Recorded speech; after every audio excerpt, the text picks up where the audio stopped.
So, what happens when a sitting president is arrested and put on trial in another country? It sounds like something out of a movie, right? Well, today we're breaking down the incredible case of Venezuela's Nicolás Maduro. And this is a story that really blurs the line between international justice and what some are calling a political kidnapping.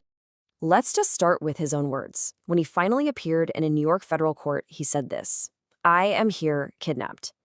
Wow, I mean, those aren't the words you expect from a defendant entering a plea.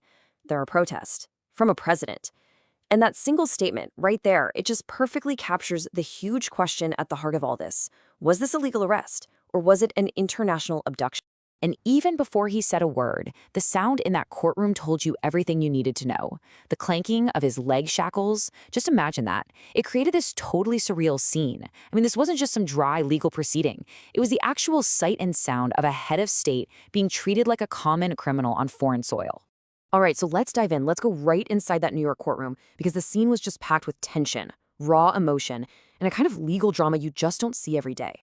So, inside, the contrast was just jarring. You have President Maduro and the First Lady, Cilia Flores, and they're standing there in standard issue prison clothes, the blue and orange shirts, khaki pants. They both plead not guilty, and you could see that Flores was hurt. She had bandages on her face from the arrest. The whole atmosphere was electric. At one point, a man in the audience yells out that Maduro was going to pay for his crimes. And without missing a beat, Maduro shouts back in Spanish, "I'm a president and prisoner of war." See? Right there, he's reframing this whole thing not as a criminal trial, but as a political fight. And get this, the person presiding over this incredibly historic, chaotic scene? A 92-year-old judge, Alvin Hellerstein. Can you imagine? So when Maduro stands up and declares he's been kidnapped, the judge just very calmly says there will be a time and a place for that discussion. He just completely steers the whole thing right back to the legal process at hand. Amazing. Okay, so that's the scene. But you're probably asking, why was he even there? Well, the official reason, the justification from the US, all comes down to a really serious indictment from the Department of Justice. So the legal foundation for this whole operation rests on four pretty heavy charges. A 2020 indictment accuses Maduro of leading a narco-terrorism conspiracy. Basically, that's using drug trafficking to fund terrorist groups. The U.S. claims he essentially turned the Venezuelan state into a machine for shipping cocaine into the United States, and that he did it all while being armed with machine guns and other military-grade weapons. And the U.S. case here isn't just about Maduro. The indictment is way broader than that. It also targets the First Lady, Cilia Flores, who was arrested with him, and other really powerful figures like the former Interior Minister, Diosdado Cabello Rondon, who's still at large. So the message the U.S. is sending is pretty clear. This isn't just about one guy. It's an accusation against the entire leadership of the Venezuelan government. Okay, so all of this brings us to the real heart of the controversy, the narrowest point of the hourglass. Beyond the courtroom drama, beyond the specific charges, lies this massive question of international law. And here it is. Was this a legal arrest, or was it an illegal abduction? I mean, can one country's law enforcement just reach across a border into a sovereign nation and grab its leader?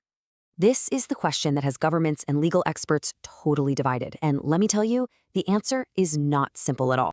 It really comes down to these two completely clashing legal frameworks. So on one side, you've got the U.S. position. They say, look, this was simple. We were just executing a valid arrest warrant.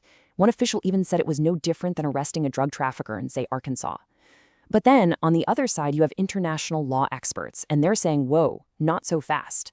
They argue you can't just use your own domestic laws to justify a military operation in another country. To them, it's a clear violation of the UN Charter, a violation of the whole idea of national sovereignty. And what makes this even more complicated is this really important legal idea called head of state immunity. It's a principle that's been around for centuries, and it basically says that sitting leaders are protected from being prosecuted in foreign countries.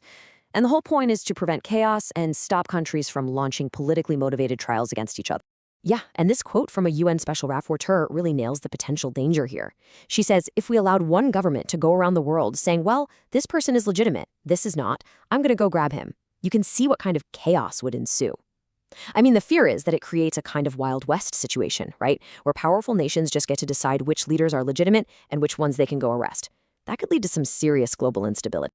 So to really get a grip on how big of a deal this is, you got to ask, has anything like this ever happened before? Is this truly unprecedented? And the answer is no, not entirely. The US has actually done this once before, and it set a hugely controversial precedent. The closest thing we have to this is the 1989 U.S. invasion of Panama to capture its leader, Manuel Noriega. And look at the parallels. Just like Maduro, Noriega was wanted on U.S. drug charges. He was eventually brought to the U.S. and convicted. But, and this is a huge but, while the U.S. courts said the action was legal, the UN General Assembly overwhelmingly condemned the invasion. They called it a flagrant violation of international law. So the very precedent that the U.S. might point to is itself seen as illegal by much of the world. So where does all this leave Maduro? And more importantly, what does it mean for the future of how countries deal with each other? Well, this story is far from over. The very next immediate step is another court date, set for March 17th. And you can bet that Maduro's defense team is going to challenge the legality of his even being in that courtroom in the first place. This legal fight is really just getting started. And all of that leaves us with this final, really challenging question that's at the core of this entire case. When one nation's law is enforced on the territory of another, who gets the final say? Is it the courts of the country that took the action, or is it the global community and the whole body of international law? You know, the outcome of the Maduro case isn't just going to decide the fate of one man. It could very well redefine that answer for all of us for generations to come.